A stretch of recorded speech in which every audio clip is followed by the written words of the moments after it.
अच्छा, ऐसा धोखा हमारे साथ किया, भोगोगे तुम।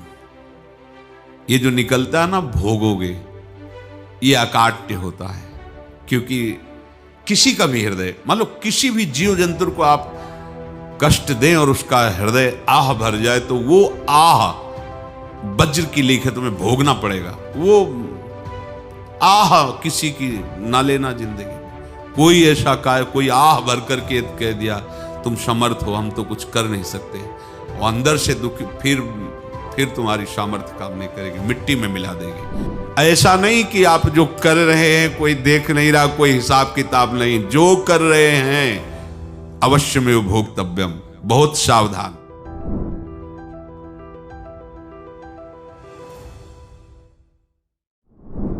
जीव स्वयं नित्य निरंतर कर्मों के जाल को रच रहा है और अपने आप को बांध रहा है। आपको मुक्त होना है, बंधना नहीं है। जीव का जन्म कर्मों के अनुबंध से होता है, कर्मों के बंधन से होता है, और उसको अपना ऋण चुकाना होता है। कर्मानुबंध ये बहुत सूक्ष्म विषय है। जैसे आप जिस परिवार में जन्म लिए हैं, तो उस परिवार के लोगों से आपका ऋण है, इसलिए उसी परिवार में आप आए हैं। और ऋणानुबंध, उसको बिना चुकाए या बिना वसूल किए आप वहां से जाएंगे नहीं। आपको लेना है तो वसूल करना है, और देना है तो चुकाना है। ये पूर्व के जन्मों से निश्चित किया गया है। जैसे किसी के यहां पुत्र हुआ, जन्म से ही पैसा खर्चा शुरू हुआ, जो बड़ा हुआ तो उद्दंडता के द्वारा मार पूरे परिवार को क्लेश पर क्लेश देता चला जा रहा है। ये तुम्हारे कर्म का फल है। या ऐसे शक्तिहीन बुद्धिहीन ऐसे पागल पूरे जीवन सेवा करो, तुमसे अपना हिसाब चुकाने के लिए वो आया है। अब परिवार के जो सदस्य जुड़े आके, मतलब पत्नी आते ही पूरी हृदय में आनंद, परिवार में आनंद, और जीवन भर वो आनंद ही सुख देने के लिए उसका जन्म हुआ। वो अपना ऋणानुबंध मुक्त, और आते ही भयंकर क्लेश खड़ा कर दिया, बीच में दीवाल और झगड़ा वैसा, फिर अतरे दिन मारपीट शुरू, कलह अशांति, पूरा जीवन नरक हिसाब करने आए। यहां ऋण चुकाए बिना कोई जा नहीं सकता, ऋण चुकाना पड़ेगा। किसी का ऋण वसूल करना है तो किसी को ऋण चुकाना है, दोनों काम करने होते हैं। अनेक जन्मों में अनेक लोगों के साथ हमने जो बर्ताव किए हैं, अच्छे या बुरे, वो होंगे। अब किसी आदमी को हम जानते नहीं, अचानक मिला, अचानक टक्कर लगा और मार पीट गाली गुप्ता सब कर दिया, चुपचाप सह लो। क्यों? ये आपका हिसाब है, पूर्व का हिसाब। हमारा उससे कोई द्वेष नहीं, कोई संकल्प नहीं। अचानक घटना घटी और हमसे द्वेष करने लगा, हमें पीटने लगा, हमें गालियां दे, ये हिसाब है, चुपचाप सह जाओ। अपने घर का भाई ही भारी दुश्मन बन गया और क्लेश दे, हिसाब है। एक प्रभुदत्त ब्रह्मचारी जी की वाणी में पढ़ा था, एक महात्मा जी भ्रमण करते थे, तो उस समय असरफियां चलती थी, मोहरे असरफियां, तो उनको भेंट में देते लोग। तो या तो ठाकुर सेवा में लगे तत्काल, या संत सेवा में तत्काल लगे, उसका संग्रह करके डोलना ये ठीक नहीं है। बैरागी के लिए सिद्धांत में ये ठीक नहीं है।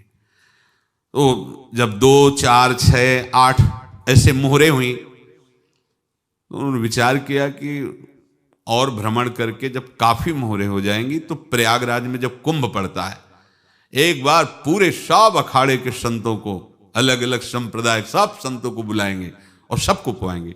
अब साधु है तो यही विचार करेगा, और क्या विचार करेगा। तो उन्होंने ऐसे डंडा बनवाया, बेंत, जो ऊपर से चूड़ीदार और भीतर पोला, और मोहरे उसमें डालते गए। और भ्रमण, जहां जहां श्रद्धालु भगत थे सबके यहां जाना, और इच्छा रखना कि एक मोहर तो दे दे दक्षिणा में। कामना कोई भी हो वो बांधती ही है, ध्यान रखना। इसीलिए प्रभु जो चाहे वो करे, अपनी चाह नहीं रखनी चाहिए, अपनी चाह प्रभु की चाह में मिला देनी चाहिए। धीरे धीरे वो छड़ी भर गई। भ्रमण करने वाले महात्मा चूड़ी लगाई, इंतजार करते रहे। जब प्रयाग का कुंभ पड़ा तो चले। तो रास्ते में एक गांव में पूछा जाता है, जैसे कहीं रुको कि कोई श्रद्धालु ऐसा है जो संत सेवी है।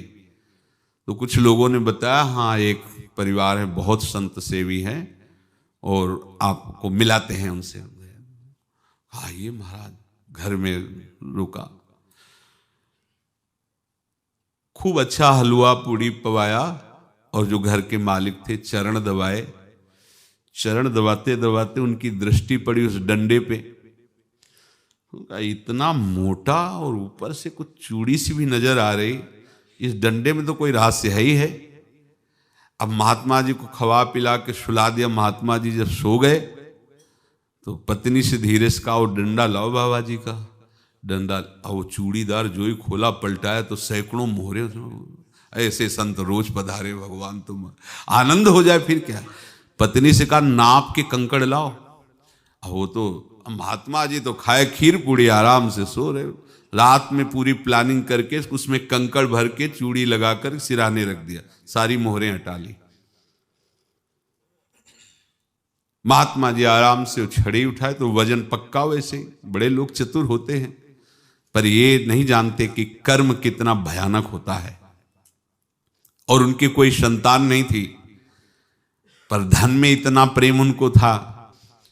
बहुत सावधान। साधु महात्माओं के पास जो अर्थ है, गृहस्थी अगर आता वहीं से है, पर अगर उसको जोर जबरदस्ती या किसी छल कपट से, तो वो उसका विनाश ही करता है। आज तक का प्रमाण है।